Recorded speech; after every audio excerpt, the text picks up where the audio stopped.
Hello साथियों, आप सभी का स्वागत अभिनंदन आपके अपने परिवार पीएसपी क्लासेज के ऑफिशियल यूट्यूब चैनल पर आपका अभिनंदन है। दोस्तों जल्दी से सभी स्टूडेंट जुड़ जाइए। सभी साथियों को गुड मॉर्निंग, सुप्रभात। चलिए दोस्तों स्टार्ट करते हैं। पीटीटी एवं बीएसटीसी के लिए दोस्तों हमारी मॉडल पेपर की क्लासेस चल रही है और बहुत ही बढ़िया रिस्पॉन्स आपकी तरफ से रहा है। दोस्तों आप सभी का बहुत बहुत धन्यवाद। और मैं बता दूं, मैं पिछले दोस्तों 2021 से पीटीटी और बीएसटीसी की तैयारी करवाता हूं और इस बार भी उसी जोश से तैयारी करवाने वाला हूं, उसी शानदार कंटेंट के साथ। कंटेंट की वैल्यू आपको पता लग जाएगी जब आप क्लास को दोस्तों एक दो दिन देखोगे, रेगुलर रहोगे तो। ठीक है। और जल्द ही सारी क्लासें लाइव भी होने वाली है, ये भी चिंता मत छोड़िएगा दोस्तों। ठीक है ना। सारी क्लासें लाइव भी होगी, रिकॉर्डिंग भी होगी, सब कुछ आपके लिए दोस्तों डेडिकेटेड क्लासें चलेगी। बस आप चैनल को सब्सक्राइब करिए और वीडियो को लाइक करिए। सब्सक्राइब करने का मैं कम ही बोलता हूँ, ज्यादा तो बोलता ही नहीं हूँ दोस्तों आपको। फिर भी आपको अगर पसंद आए तो कर लेना, नहीं आए तो मत करना, कोई बात नहीं है। लेकिन एक बार क्लास जरूर देख लेना शुरू से लेकर अंत तक, ताकि आपको ऐसा आपको पता लग जाएगा कि कितना शानदार कंटेंट है। या आंसर टिक करवाने क्लास, आंसर टिक करवाने वाली क्लास है या कुछ समझाने वाली क्लास है दोस्तों। ठीक है। तो चलिए स्टार्ट करते हैं आज का पहला क्वेश्चन। आज दोस्तों वैसे पीपीटी तैयार नहीं हुई थी, इसलिए हमने जो एक अपना पेपर हो रखा है पुराना, उस पेपर की ही दोस्तों कटिंग है। ठीक है। पुराना पेपर है, अपने अधीनस्थ बोर्ड का पेपर है, उसी की कटिंग मैंने ऐड करके दोस्तों बनाई है। पीपीटी तैयार नहीं हुई थी इसीलिए। ठीक है। फिर भी मैं उसी डेडिकेटेड जो तरीके से समझाऊंगा जो आपका पहले अपने जो पीपीटी बनी होती क्लास थी उसी पर है। ठीक है। हुरडा सम्मेलन की अध्यक्षता किसने की थी? हुरडा सम्मेलन दोस्तों जिसकी अध्यक्षता किसके द्वारा की जाती है? हुरडा सम्मेलन होता कब है? सबसे पहले यही प्रश्न बनता है। तो 17 जुलाई 1734 को हुरडा सम्मेलन होता है, यह आपको ध्यान रखना है। हुरडा सम्मेलन का आयोजन कब होता है? 17 जुलाई 1734 को भीलवाड़ा के अंदर। कहां पर होता है? भीलवाड़ा के अंदर हुरडा सम्मेलन का आयोजन किया जाता है। जो आपके मराठा शक्तियों के विरोध दोस्तों, राजपुताना जो राजा है वो एकत्रित होकर मराठा शक्तियों को हराना था, ये प्रमुख उद्देश्य था। और इस सम्मेलन की अध्यक्षता कौन करता है दोस्तों? क्योंकि इसकी अध्यक्षता तो दोस्तों आपके संग्राम सिंह के द्वारा की जाती है, संग्राम सिंह के द्वारा। लेकिन संग्राम सिंह की अपना यह सम्मेलन जुलाई के अंदर होना था, लेकिन जनवरी 1734 के अंदर संग्राम सिंह की क्या हो जाती है? मृत्यु हो जाती है। जिसकी वजह से यह सम्मेलन कब होता है आगे अपने अध्यक्षता कौन करता है फिर? सम्मेलन तो जुलाई के अंदर ही होना है, 1734 के अंदर। तो इसकी अध्यक्षता करेगा अपने जगत सिंह सेकंड दोस्तों। जगत सिंह सेकंड कौन है? ये आपके संग्राम सिंह के पुत्र है दोस्तों। ठीक है। और ये दोस्तों एकत्रित होने का अपना जो सम्मेलन है वो असफल रहता है, इसका कोई भी दोस्तों निष्कर्ष नहीं निकलता। ठीक है, याद रखिएगा। ये जगत सिंह दोस्तों, इनके पिता का नाम है संग्राम सिंह।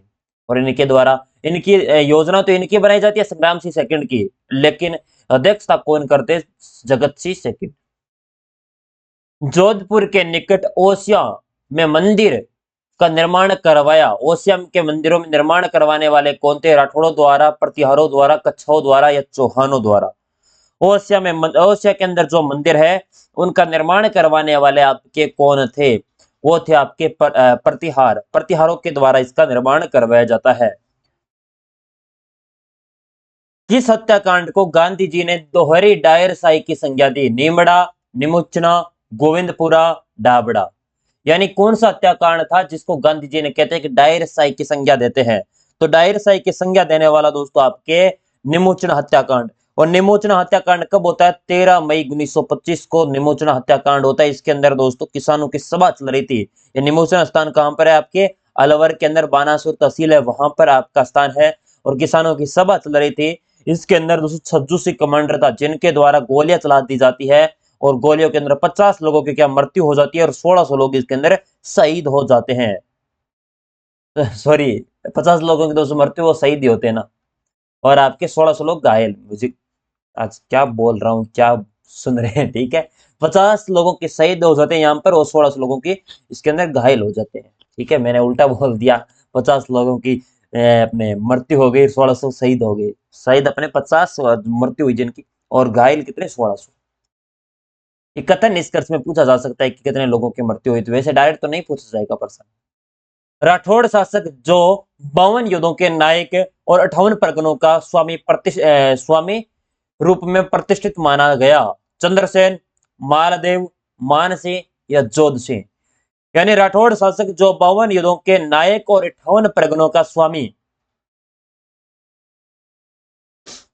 वो था आपका मालदेव दोस्तों। मालदेव के द्वारा दोस्तों आपके 52 युद्धों का नायक कहलाता है और 58 परगनों का स्वामी। राजस्थान में जेंटलमैन्स एग्रीमेंट कब हुआ? जेंटलमैन्स एग्रीमेंट दोस्तों जयपुर प्रजामंडल के द्वारा यह प्रस्तावित किया जाता है। जयपुर प्रजामंडल और आपके जो किसके मध्य होना था दोस्तों? अपने अंग्रेजी रियासतों के मध्य, अंग्रेजों के मध्य। जो आपके जयपुर प्रजामंडल के तो अध्यक्ष कौन थे? हीरालाल शास्त्री। और आपके जयपुर के प्रधानमंत्री थे सर मिर्जा इस्माइल। उनके बीच में दोस्तों ये एग्रीमेंट हुआ था।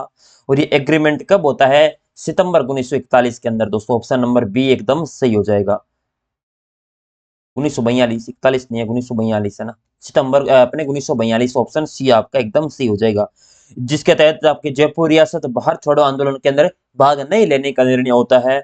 और ऐसा ही निर्णय इसके अंदर होता है दोस्तों, ये सफल हो जाता है, जिसमें दोस्तों आपके जयपुर प्रजामंडल है वो आपके भारत छोड़ो आंदोलन में सहयोग नहीं करता, शामिल नहीं होता।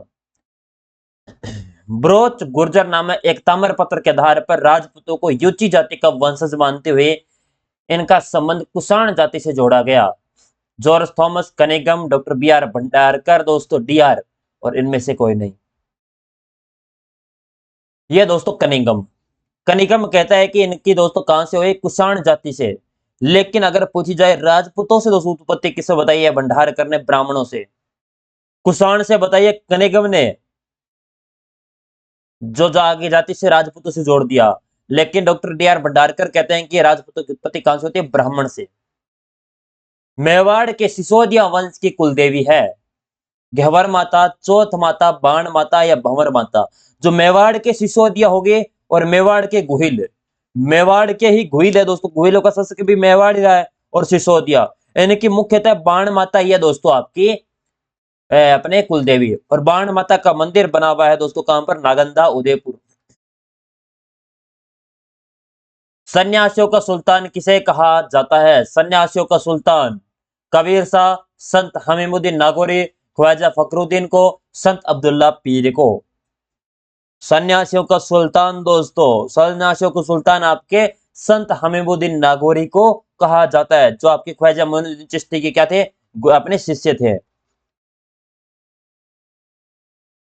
बादल विलास व उदय विलास महल किस झील के किनारे स्थित है? पिछोला, आना सागर, गैप सागर या मोती सागर।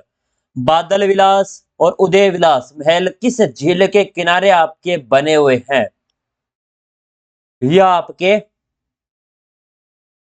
गैप सागर, जो कहां पर है? डूंगरपुर के अंदर। डूंगरपुर के अंदर है दोस्तों। अब अपना सर्वांत महल भी पूछ ले, वो भी आपके गैप सागर जेल के पास ही बना हुआ है, सर्वांत महल। और कालीबाई का स्मारक भी यहां पर बना हुआ है आपके। निम्नलिखित में से कौन सा वस्त्र गुर्जर जाति में सर्वाधिक प्रचलित है? गुर्जर जाति में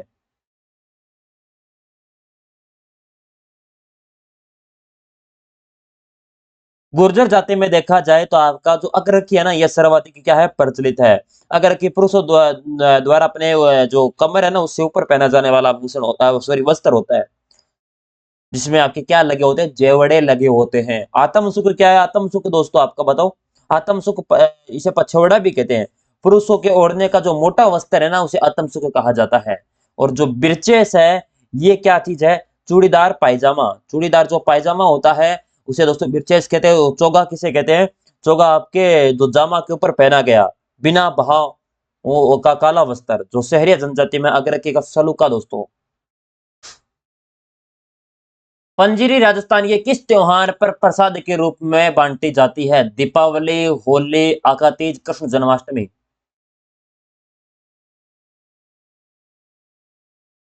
पंजीरी दोस्तों धनिया को पीस कर बनाई जाती है। धनिया को पीस कर और जो और बुरी बुरी जो चीनी है उसको पीस कर मिलाई जाती है, और दोस्तों ये कृष्ण जन्माष्टमी के दिन बांटी जाती है। तालबंदी गायकी राजस्थान के किस क्षेत्र की लोक गायन परंपरा है? उत्तरी, पूर्वी, पश्चिमी, दक्षिणी। तालबंदी गायकी राजस्थान के किस क्षेत्र की लोक गायन परंपरा है? ये आपके मुख्यतः पूर्वी की। पूर्व में चल में कौन कौन सा आ जाएंगे? भरतपुर आ जाएगा एक तो, भरतपुर, धौलपुर, और करौली और सवाई माधोपुर, ये आ जाएंगे मुख्यतः, जहां पर आपके लोक गायन शास्त्रीय परंपरा प्रचलित है। ग्रासिया समुदाय का सबसे बड़ा मेला है मानखारा मेला, कपिल मुनि मेला, सीतावाड़ी मेला, केसरिया नाथ जी मेला। जो ग्रासिया समुदाय का सबसे बड़ा मेला, ग्रासिया जनजाति में प्रेम विवाह का सर्वाधिक क्या है, प्रचलन है। और ग्रासिया जनजाति का सबसे बड़ा मेला है सीतावाड़ी में, सॉरी, मानखारो मेलो, ग्रासिया मानखारो मेलो। कहां पर बढ़ता है दोस्तों, आपका भाकर क्षेत्र सिरोही के अंदर। शहरिया जनजाति का आपका सीताबाड़ी हो जाएगा, और ये भाकर क्षेत्र सिरोही के अंदर। अकबर के विरोध चित्तौड़गढ़ आक्रमण 1567-68 ईस्वी के समय कौन से लोक देवता युद्ध करते हुए वीर गति को प्राप्त हो जाते हैं? वीर मलिनाथ जी, वीर बिग्गा जी, वीर फत्ता जी, वीर कला जी। वीर बिग्गा जी जाखड़ जाति के समुदाय के कुल देवता है दोस्तों, जाखड़ समुदाय के। रेडी अपने बीकानेर के अंदर दोस्तों इनका मंदिर बना हुआ है, जाखड़ समुदाय के कुल देवता है। और जो 4 हाथों वाले देवता, लोक देवता वीर कल्लाजी राठौड़ दोस्तों, ये दोस्तों वीर गति को प्राप्त होते हैं। चित्तौड़गढ़ के आक्रमण हुआ था 1567-68 के अंदर। और लोक देवता जो कल्लाजी है, इनकी प्रधान पीठ यानी मंदिर कहां पर बना हुआ है, रुंडेला या रणेला दोस्तों। रणेला भी मिलता है, रुंडेला भी मिलता है, वहां पर आपका मंदिर बना हुआ है उदयपुर के अंदर। मदन मोहन जी मंदिर करौली का संबंध किस संप्रदाय का है? मदन मोहन मंदिर हो गया एक तो, और एक आपका जो गोविंद देव मंदिर है, इन दोनों का संप्रदाय सेम ही है। गोविंद देव का मंदिर कहां पर है बताओ? गोविंद देव मंदिर, गोविंद देव मंदिर है आपका जयपुर के अंदर, और मदन मोहन मंदिर है करौली के अंदर। इन सब एक का संबंध गौड़ीय संप्रदाय से हो जाएगा। और गौड़ीय संप्रदाय का प्रवर्तक कौन है बताइएगा? प्रवर्तक है स्वामी माधवाचार्य, स्वामी माधवाचार्य, ये इनके प्रवर्तक है।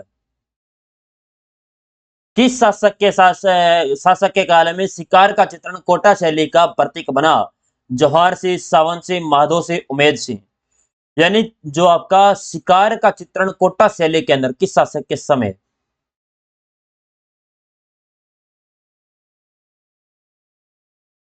ये आपके उमेद सिंह, उमेद सिंह दोस्तों, ठीक है। जो चित्रण में सर्वाधिक दोस्तों पशु पक्षियों की चित्र शैली भी कहा गया है इसे, पशु पक्षियों की चित्र शैली की बात करें, ये उमेद सिंह के काल के अंदर ही जो आपकी कोटा चित्र शैली है, इसी को ही कहा गया है, याद रखिएगा। अगला प्रश्न, इसको आपको सुमेलित करना है। एक साइड हस्तकला दे रखी है और एक साइड संबंधित जिला दे रखा है, बताओ। अच्छा, क्या पूछा? असुमेलित पूछा, सुमेलित नहीं करना है ना। जो असुमेलित है वो बताना है। अजरक प्रिंट कहाँ की है? बाड़मेर की है क्या? अजरक प्रिंट एकदम सही है, बाड़मेर की। जाजम छपाई, जाजम छपाई चित्तौड़गढ़। लहरिया जयपुर का थोड़ी है, लहरिया अजमेर का नहीं है, सॉरी जयपुर का है। लहरिया जयपुर का भी है, और लहरिया और एक साथ में और है दोस्तों, लहरिया और पोमचा। लहरिया और पोमचा कहाँ के प्रसिद्ध है? मैं अपने जयपुर के प्रसिद्ध है, याद रखना, इंपोर्टेंट प्रश्न है। और Dabu print Akola Chittorgarh, option C आपका है सुमिलित।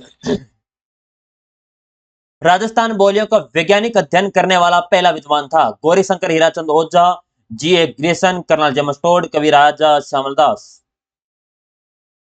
बताओ।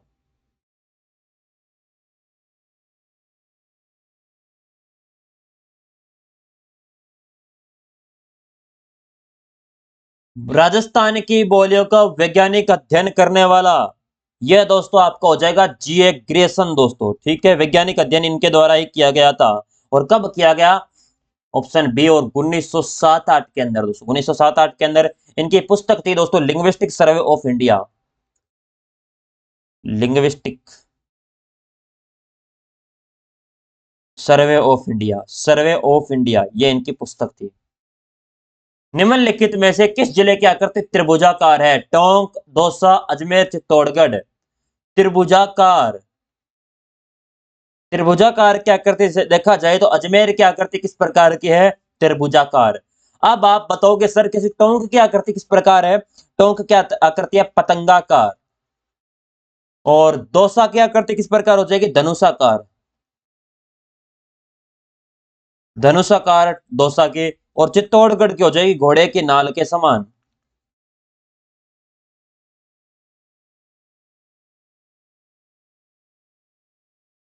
उत्तरी अरावली की सर्वोच्च चोटी है, उत्तरी अरावली की यहाँ पर। अब यहाँ पर बच्चे क्या करके आ जाते हैं, गुरु शिखर गुरु शिखर, अरे गुरु शिखर उत्तरी अरावली की थोड़ी है। उत्तरी अरावली की खो, गुरु शिखर, भैरोच, रघुनाथगढ़। उत्तरी अरावली की प्रमुख चोटियों की बात करें तो एक खो है, जो कहां पर है, जयपुर के अंदर, जिसकी ऊंचाई कितनी है आपकी, ऊंचाई अभी मुझे एग्जैक्ट याद नहीं हो रहा है कितनी है ऊंचाई इसकी, एक बेटा मैं चेक करके बता दूंगा, एग्जैक्ट याद नहीं है अभी। भरोच, भरोच कहां पर है, अलवर के अंदर है। और भरोच के बाद बरवाड़ा, बरवाड़ा भी दोस्तों आपके जयपुर में है। और आपके बवाई, बवाई भी झुंझुनू में है। ये उत्तरी अरावली के है, खो, बरोच, बरवाड़ा और आपके बरवाई। और एक रघुनाथगढ़ जो सीकर के अंदर है, यह भी उत्तरी अरावली की सर्वोच्च चोटी हो जाएगी, जिसकी ऊंचाई 1055 मीटर दोस्तों, सीकर के अंदर है। निम्नलिखित में से कर्क रेखा के दक्षिण में स्थित है, छोटी सादड़ी, मानगढ़, कुशलगढ़, कोटड़ा। कर्क रेखा के दक्षिण में, कर्क रेखा की राजस्थान में लंबाई दोस्तों, राजस्थान में लंबाई है 26 किलोमीटर कर्क रेखा की, सभी को पता है। राजस्थान की एकमात्र तहसील जो कुशलगढ़ तहसील है दोस्तों राजस्थान की, वो एक से दक्षिण में स्थित है। और कुशलगढ़ तहसील कहाँ की है, बांसवाड़ा जिले की, बांसवाड़ा जिले की तहसील है, अपने कुशलगढ़, ये दोस्तों आपकी किस साइड है, दक्षिण की तरफ। वराह तथा लसावरी किस नदी के अन्य नाम है, वराह हो गए और लसावरी, मैथा, रूपारेल, रूपनगढ़, कांकन है। वराह, लसवारी, रूपनारायण, ये सभी रूपारेल नदी के ही दोस्तों आपके बाग है। B option. और इसका उद्गम कहां से होता है, जो उदयपुर उदयनाथ की पहाड़ियां हैं, रूपारेल नदी का उद्गम उदयनाथ की पहाड़ियां। अब उदयनाथ की पहाड़ियां कहां पर है, अलवर के अंदर, वहां से इसका उद्गम स्थल है। और ये दोस्तों आगे चलकर क्या हो जाती है, इस पर दोस्तों एक बांध बना हुआ है रूपारेल नदी पर दोस्तों, भरतपुर के अंदर, भरतपुर के अंदर एक बांध बना हुआ है रूपारेल नदी पर, यह जो आपके मोती झील बांध, मोती झील बांध भरतपुर की, जिसके अंदर इसकी लंबाई कितनी है दोस्तों, वहां पे रूपारेल नदी की 104 किलोमीटर। और अपने भरतपुर के बयाना के निकट दोस्तों, जो बयाना दुर्ग उसके पास आपकी ये विलुप्त हो जाती है। राजस्थान की औसत वार्षिक वर्षा होती है 50 सेंटीमीटर, 51.57, 57.51, 125 सेंटीमीटर, औसत वार्षिक वर्षा। राजस्थान में अधिकांश वर्षा कब से कब है, जून से लेकर अभी सितंबर तक है। और राजस्थान में सर्वाधिक वर्षा वाला जिला पूछ लिया जाए तो झालावाड़ है, और स्थान पूछ लिया जाए तो माउंट आबू सिरोही वाला।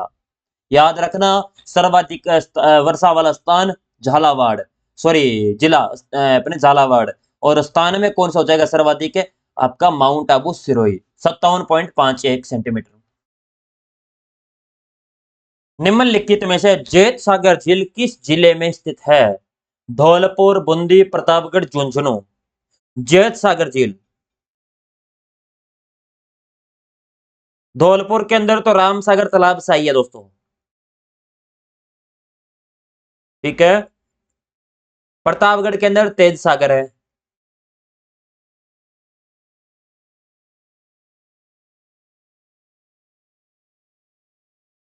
और बताओ, जेत सागर हो जाएगी आपकी बूंदी।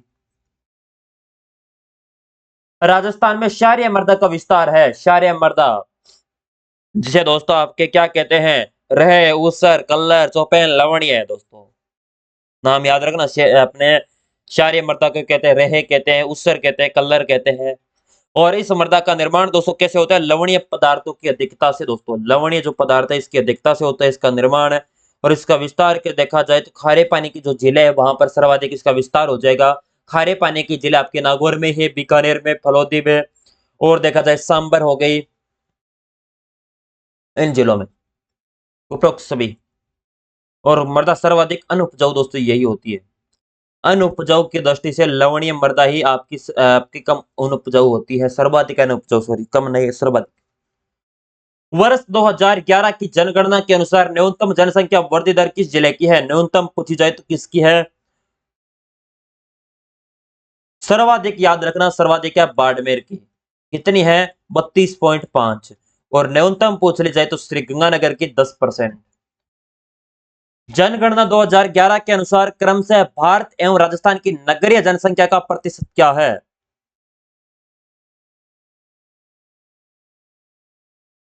अब ग्रामीण पूछ रहे तो दोस्तों भारत का और अपने राजस्थान का ग्रामीण, तो ग्रामीण का कितना प्रतिशत है ग्रामीण दोस्तों? ग्रामीण राजस्थान में कितने हैं? 68.8% है। और भारत में, और अपने भारत में 68.8 है क्या? 8 होंगे ना। 68.8 और 75.1 है ना राजस्थान में। हाँ, सर्वाधिक राजस्थान में 75.8। ये तो आपका राजस्थान में और ये आपका भारत में। यानी आपका ग्रामीण दोस्तों प्रतिशत पूछा जाए तो 68.8 दोस्तों कहां पर है? भारत में। और 75.8 भी मिलता है और कई जगह 75.9 भी है। और एग्जैक्ट दोस्तों आपका 75.8 अपना 8 नहीं, एक अगर लो बेटा, एक एक एक सॉरी 75.1 है, 24.90 तो वो आ गया फिर शहरी का राजस्थान। ये तो ग्रामीण का 68.8 और 75.1, ये तो आपका यानी भारत के अंदर ग्रामीण ये प्रतिशत है, और आपके राजस्थान में देखा जाए तो आपका यह प्रतिशत है ग्रामीण में। अब यहाँ पर नगरीय यानी शहरी जनसंख्या का प्रतिशत पूछा जाए तो पहले कौन सा? भारत का। भारत का कितना हो जाएगा? 31.15। और राजस्थान का 24.87 या 24.9 अपने 9% भी मिलता है।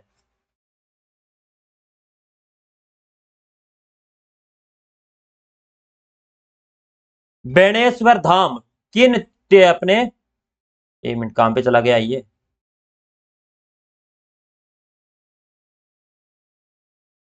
किन 3 नदियों के संगम पर है बेणेश्वर धाम?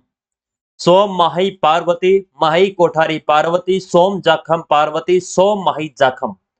बेणेश्वर धाम, बेणेश्वर धाम आपकी सोम माही और जाखम नदियों के संगम पर बना हुआ है। दक्षिण पूर्वी मैदानी प्रदेश में निम्नलिखित में से कौन सा जिला आपका स्थित है? अजमेर, अलवर, जयपुर, बूंदी। दक्षिण पूर्वी मैदानी प्रदेश में निम्नलिखित में से कौन सा जिला आपका स्थित है? तो यह आपका हो जाएगा बूंदी। हमादा क्या है? हमादा राजस्थान में मरुस्थल का लगभग कितना प्रतिशत है? 61.11% दोस्तों राजस्थान में मरुस्थल है कुल भौगोलिक क्षेत्रफल का। और इसी के अंदर दोस्तों रेतीला बाग है, जिसे इर्ग मरुस्थल या रेतीला बाग कहते हैं। हरमादा चमाट जो चट्टान है, ये जो मरुस्थल है दोस्तों उसे कहते हैं। इर्ग किसको? जो आपका रेतीला है। और आपका जो हमादा है वो चट्टानी मरुस्थल, जहां पर कंकड़ पत्थर भी साथ में देखने को मिलते हैं। तो कुल मिला के राजस्थान में स्थित चट्टानी मरुस्थल या प्रदेश आपका हो जाएगा। बोराट का पठार स्थित है मेवाड़ उदयपुर के दक्षिण पश्चिम भाग में, छप्पन के मैदान के आसपास वाले क्षेत्र में, मांडोली की पहाड़ियों के आसपास क्षेत्र में, गोगुंदा से कुंभलगढ़ के मध्य वाले क्षेत्र में। बोराट का पठार, बोराट का पठार की बात करी जाए गोगुंदा से उदयपुर से लेकर कुंभलगढ़ राजसमंद जो मध्य का ऊंचा पठार है वो बोराट का पठार ही है। तब ऑटोमेटिक आपका दिमाग में आना चाहिए।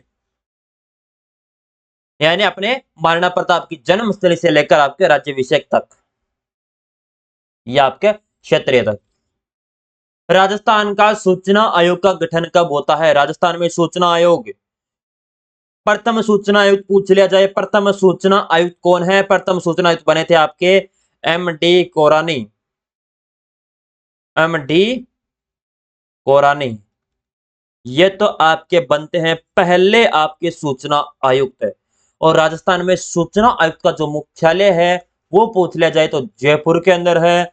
और सूचना आयोग का गठन पूछ लिया जाए तो 13 अप्रैल 2006 को गठन होता है। A option. निम्नलिखित में से कौन से संशोधन अधिनियम के अंतर्गत राज्य विधान परिषद का चुनाव लड़ने वाले उम्मीदवार को संबंधित राज्य का मतदाता होने की अनिवार्यता समाप्त कर दी? यानी पहले तो आपके अगर चुनाव लड़ना होता तो उस राज्य का मतदाता होना आवश्यक था, लेकिन कौन से संविधान संशोधन के तहत ये भी आपका नियम खत्म कर दिया? भारत का नागरिक होना चाहिए, चुनाव कहीं पर भी लड़ सकता है।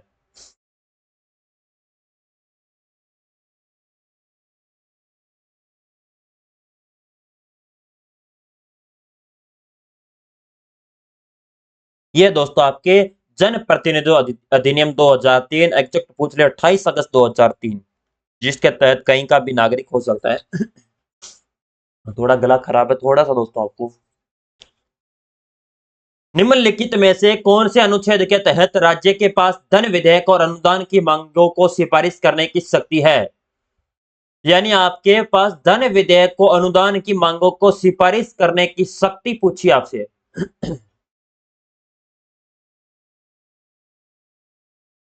अनुच्छेद 207, जिसके तहत आपका धन विधेयक अनुदान की मांगों को सिफारिश करने की शक्ति है और किसके पास है? वो है राज्यपाल के पास। याद रखना, राज्यपाल, विधानमंडल में राज्यपाल की जब तक अनुमति नहीं होगी तब तक आपका बिना कोई वित्त विधेयक दोस्तों, पूर्व अनुमति के बिना कोई भी वित्त विधेयक दोस्तों पेश नहीं किया जा सकता। यह अनुच्छेद 207 में उल्लेख है।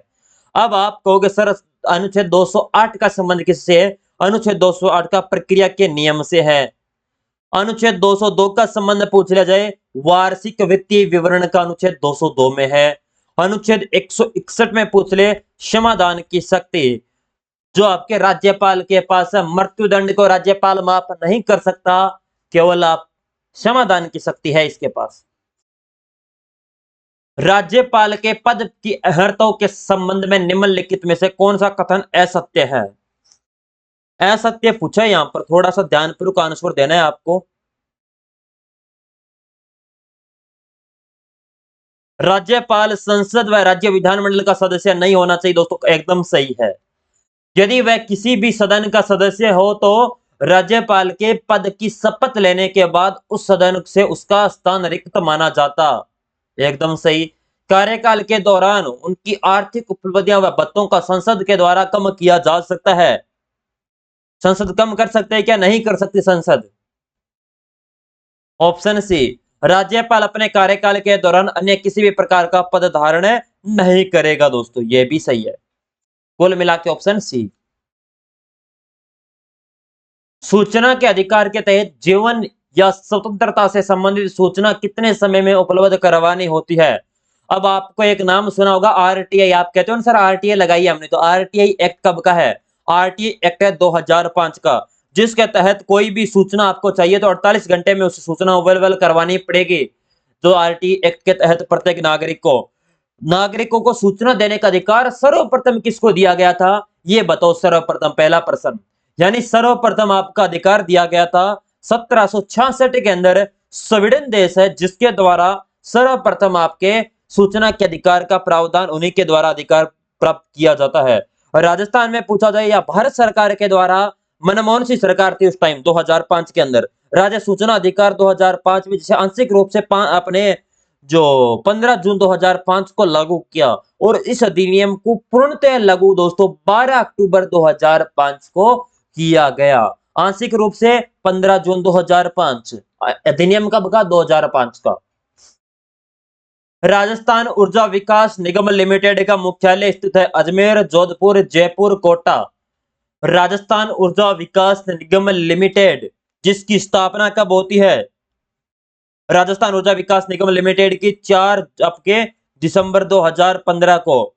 इसका मुख्य कार्य है कि सस्ती दरों पर लघु और मध्यम दीर्घकालीन विद्युत की उपलब्धता को सुरक्षित या सुनिश्चित करना, और इसका मुख्यालय कहां पर है? जयपुर में। राजस्थान राष्ट्रीय केमिकल एंड फर्टिलाइजर्स को स्थापित किया गया है। यह दोस्तों आपके कपासन में स्थापित किया गया। कपासन कहां पर? चित्तौड़गढ़ जिले के अंदर कपासन में। राजस्थान में औद्योगिक दृष्टि से पिछड़ा हुआ जिला है। सर्वाधिक इकाइयां देखी जाए तो जयपुर और आपके अलवर में, और सर्वाधिक सबसे कम औद्योगिक इकाइयों की दृष्टि से हनुमानगढ़ में सबसे कम है, और पिछड़ा जिला आपका जालोर हो जाएगा। राज्य में एमएसएमई सूक्ष्म लघु मध्यम उद्यम आपके अधिनियम वर्ष किस वर्ष लागू किया गया? 2017, 2020, 2019, 2021। एमएसएमई सूक्ष्म लघु एवं मध्यम उद्यम अधिनियम। तो ये आपको याद रखना है दोस्तों 17 जुलाई 2019 को। दोस्तों एग्जैक्ट डेट याद रखा करो, ऑप्शन में कई बार एग्जामिनर चालाक हो जाता है दोस्तों, कि क्या पूछे और क्या ना पूछे पता ही नहीं लगता दोस्तों। 17 जुलाई 2019 को संपूर्ण राज्य में दोस्तों लागू होता है। यह दोस्तों भारत के संविधान के अनुच्छेद 213 के तहत खंड 1 में प्रदत्त शक्तियों का प्रयोग करते हुए राज्यपाल अध्यादेश जारी किया गया था दोस्तों। निम्नलिखित में से राज्य के किन जिलों में बायोफ्यूल संयंत्र जो आपके स्थापित किए गए हैं, बायोफ्यूल जो संयंत्र है वो कहां पर आपके स्थापित किए गए हैं? यह आपके राज्य में 5 आपके बायोफ्यूल संयंत्र स्थापित किए गए हैं, जिसमें से आपका एक तो सॉरी दोस्तों, एक तो जयपुर आ जाएगा, एक भीलवाड़ा आ जाएगा, एक सिरोही आ जाएगा इनमें दोस्तों। और जैव ईंधन नीति दोस्तों लागू करने वाला देश का पहला राज्य दोस्तों आपका, देश का पहला ही राज्य बन चुका है ना, 2018 के अंदर जैव ईंधन नीति लागू की थी और इन जिलों के अंदर।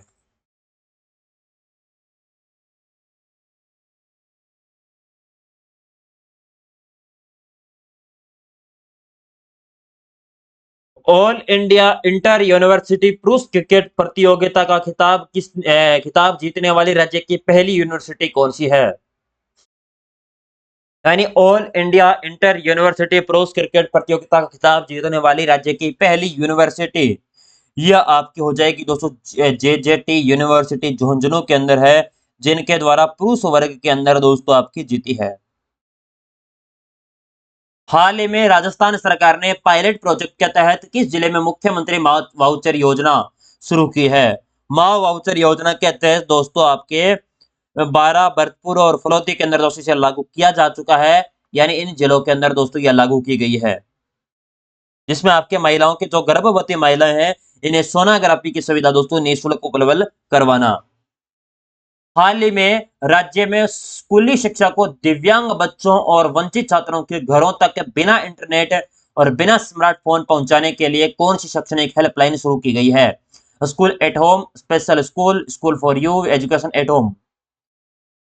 यानी दिव्यांग बच्चों को, वंचित छात्रों को घर तक बिना इंटरनेट और बिना स्मार्टफोन के जरिए शैक्षणिक आपकी सुविधा। ये दोस्तों आपके स्कूल टू एट होम, घर पर आपकी स्कूल। हाल ही में किसे कर्मचारी चयन बोर्ड एसएससी का नया अध्यक्ष नियुक्त किया गया है? एसएससी का नया अध्यक्ष बताओ। एक आईएएस अधिकारी है दोस्तों।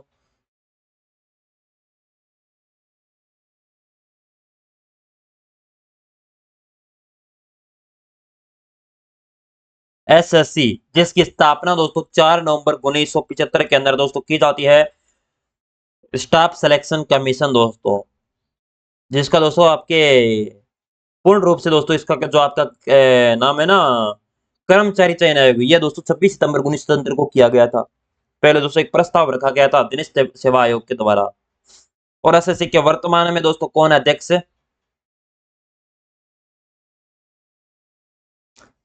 राजेश रंजन दोस्तों, राजेश रंजन। या आपके, एक मिनट बेटा, मैं राजेश रंजन ही है ना?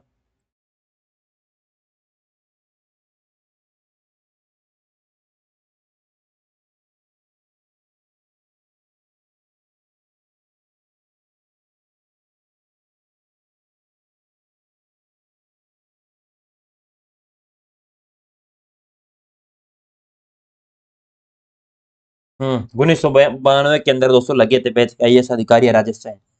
चलिए यहाँ पर आपकी कितने 55 क्वेश्चन कंप्लीट होते हैं दोस्तों। आपके राजस्थान जीके के 50 क्वेश्चन ही आने वाले हैं, जिसमें इंडिया जीके भी रहेगा, राजस्थान जीके भी रहेगा, करंट भी रहेगा। लेकिन आपको 55 में से कितने सही होते हैं दोस्तों, ये कमेंट बॉक्स में जरूर बताना है, ठीक है।